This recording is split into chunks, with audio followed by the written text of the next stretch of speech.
Hi class, today we're going to be talking about Salvador Dali and Surrealism art. Salvador Dali was just a really kooky, crazy artist, and it's just really fun to learn about. So let's jump into it. Salvador Dali was a Spanish Surrealist artist, renowned for his technical skills, precise draftsmanship, and his striking and bizarre images in his work. So he was born in Catalonia, and he received formal education in fine arts in Madrid. And he was really just a character himself. He was known for wearing outrageous outfits, outrageous clothes. He was mimicking his art and his creativity. And he just had this fearless self-expression. And it appears that his life and his art mimicked one another. And there was a really thin separation of the two. So he really lived his art, and he really was this big, larger than life character.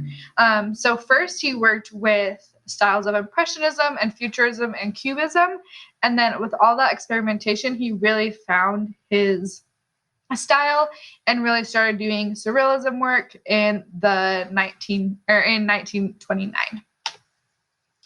So what is Surrealism? Surrealism is a 20th century avant-garde movement in art and literature which sought to release the creative potential of the unconscious mind. For example, the irrational juxtapositioning of images. This is one of his most famous artworks. It's called The Persistence of Memory, or I just like to think of it as melting clocks. So it's super interesting. You can see melting clocks here and here and here. So you can kind of interpret that how you will, but it's a very interesting take on memory. These are two of my very favorite Salvador Dali images. So it's a ship with butterfly sails. I just think this is very interesting. I never would have thought of this. I think it's beyond creative and really cool. And then sleep. This one is also very creative and almost kind of jarring. You almost want to look away from it, but it's super interesting and makes you feel something.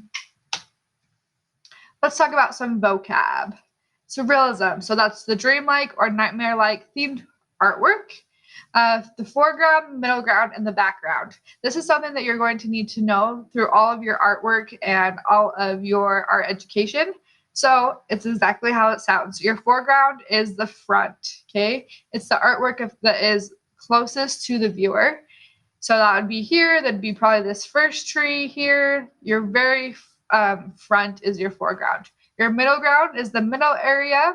Okay, it's that transitional point. So it goes from the foreground to the background. So that's the middle transition. And then your background, of course, it is the part of the composition that is the furthest away from the viewer's eye. So in this, it would be the mountains back here, these trees clear back here. This is oftentimes blurry in a picture.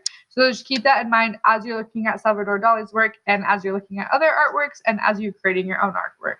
Okay, juxtapositioning. This is a big word. Okay, and a big art term, and it is also in literature. It means placing something side by side for comparing and contrasting. So it's two things that do not go together. Okay, it's placing your face on an animal body. It's placing two things that are really just two opposites, and they contrast so much that it is interesting. For your activity, I want you to put your head down for 10 to 15 minutes. Even if you are not in my art class, I want you guys to do this. So if you're at home or maybe you're doing online work, I want you to put your head down for 10 to 15 minutes. If you're in class, I'll tell you when to wake up. If you are at home, set your timer on your phone. And then as soon as you wake up, I want you to have all of your stuff ready to go, all of your drawing supplies. And I want you to try to remember everything that you dreamt about, okay? You'll probably be a little bit lucid dreaming. That's okay if you don't exactly fall asleep. But I want you to be so relaxed that you can be in a dreamlike state. So as soon as you hear your timer, or as soon as you hear me or someone else say wake up, just start drawing as fast as you can, okay? Remember to try to do foreground, middle ground, and background, because that is a very common aspect that Dali uses in his artwork. For example, this has a really good foreground, middle ground, and background. Same with this one, okay? And then just keep drawing until your artwork is finished. Thank you for watching. I hope you enjoy Surrealism.